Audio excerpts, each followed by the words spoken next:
Good evening. Action is a real measure of intelligence, once said by Napoleon Hill. Welcome to BMC News Live, presented by Al Hilal Hospitals and Medical Centers English News. Myself, Shana Sultana, joining you with the daily news updates. Today's headlines. His royal highness crown Prince এবং প্রধানমন্ত্রী হিজরি নববর্ষের ছুটিতে বিজ্ঞপ্তি জারি করেন। Public prosecution announced 4,800 kilos of drugs and psychotropic substances destroyed. Government hospital's chief inspected new multiple sclerosis center. Prisoners and Detainees Rights Commission affirmed Open Prisons project success. Over 16,000 pilgrims received medical care in Medina. South Korea's flood death toll rose to 40. Today's news in detail. Public prosecution announced 4,800 kilos of drugs and psychotropic substances destroyed. A specialized committee has destroyed a total of 4,800 kilos of drugs and psychotropic substances which were seized through final court verdicts. The committee in charge of overseeing the destruction or delivery of confiscated materials and tools disposed of the drugs in accordance with the provisions of Law Number 15 of 2007 regarding narcotic drugs and psychotropic substances. The committee, which was set up by the edict issued by the Ministry of Justice, Islamic Affairs and Endowments, includes members representing the public prosecution, the Ministry of Justice, Islamic Affairs and Endowments. Government hospitals chief inspected new multiple sclerosis center. A newly built multiple sclerosis center is set to be opened soon in the governorate of Muharraq. The National Bank of Bahrain (NBB) funded the medical facility, which is considered the first specialized and independent center of its kind to provide treatment to patients suffering from the disease. Government Hospital's Chief Executive Officer Dr. Ahmed Mohammed paid a visit to the center to take the preparations for the opening. The project is in line with the vision and aspirations of His Majesty King Hamad bin Isa Al Khalifa to develop the health infrastructure in the Kingdom of Bahrain, he added. Dr. Al-Ansari commended the efforts of Supreme Council of Health, the Ministry of Works and government hospitals to promote health projects and implement strategic plans. Prisoners and Detainees Rights Commission affirmed Open Prisons project success. Prisoners and Detainees Rights Commission (PDRC) released its report regarding the first announced visit to the open prison complex. Gada Hamid Habib, the Ombudswoman and Chairman of the Prisoners and Detainees Rights Commission, and Sheikh Khalid bin Rashid Al Khalifa, Director General of Verdict Enforcement and Alternative Sentencing, were present. The committee was briefed on the services as well as rehabilitation and training programs provided to the beneficiaries of the open prison program, in addition to the modern facilities and equipment and advanced technologies that are used in the implementation of the program, which adds to the successes of the Alternative Penalties Project. Coast Guard Commander opened course for Customs Affairs employees. Coast Guard Commander Brigadier Jassim Al-Ghatem has opened a course on inspecting maritime items for employees of Customs Affairs. The 2-week course is being held at the Maritime Training Wing. The course comes as part of the cooperation between the Coast Guard and Customs Affairs to enhance the capabilities and skills of the workforce. The course covers many topics including surveillance and inspection, maritime borders, personal safety, ship inspection and emergencies at sea. Joint Executive and Legislative Committee on Restructuring Subsidy System held second meeting.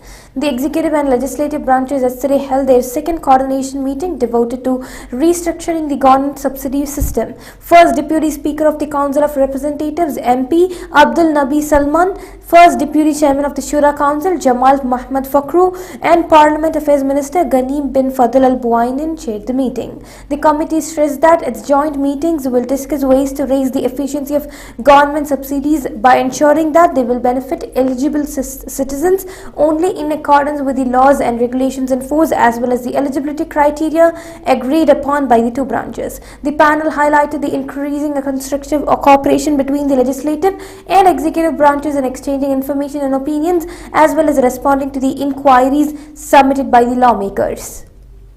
Now we shall go for a short commercial break.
The 16th branch of Megamart and Macromart supermarkets in Bahrain has opened in Sahla.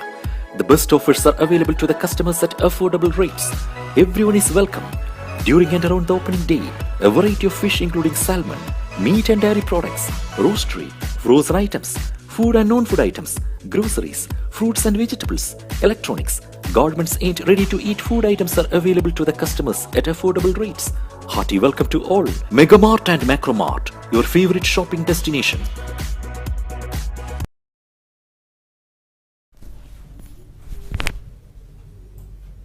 Welcome back. King Hamad Global Center for Peaceful Coexistence achievements praised by International Communities Organization.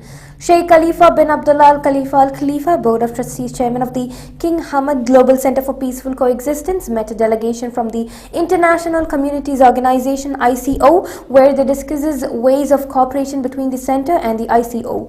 Sheikh Khalifa said that the tolerance and peaceful coexistence form the basis for interactions between different cultures in Bahrain. There contributes to creating a strong sense of harmony and integration that drives joint national action and development, Sheikh Khalifa has added. He highlighted that Bahrain's policies and regulations ensure the freedom of religious practice for everyone within the framework of respecting differences and derogating hatred and exclusion. Over 16,000 pilgrims received medical care in Medina. Saudi Ministry of Health (MOH) has rendered medical services to a significant number of pilgrims in Medina through the seasonal health centers. From 20 to 27 Dhu al-Hijjah 1444 AH, a total of 16,447 pilgrims received medical care as part of the comprehensive services prepared by MOH to ensure the well-being of pilgrims during their stay in the Medina, Saudi Press Agency has reported.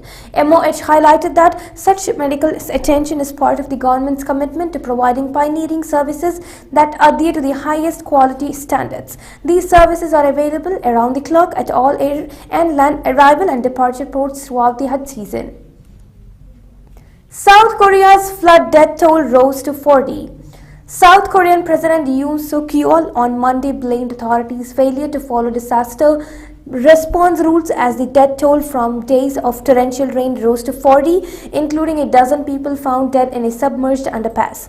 Deluges have permeated in central and southern regions since Thursday as the rainy season that started in late June reaches at its peak. The Interior Ministry has also reported 9 people missing and 34 injured across the nation. 12 deaths, including 3 bodies found overnight, occurred in a tunnel 110 km, which is 68 miles south of Seoul, where 16 vehicles, including a bus, were swamped by the flash flood on Saturday after a river levee collapsed. Over 2,600 flights cancelled due to thunderstorms in US. More than 2,600 flights were cancelled and nearly 8,000 were delayed across the United States of America on Sunday due to the thunderstorms.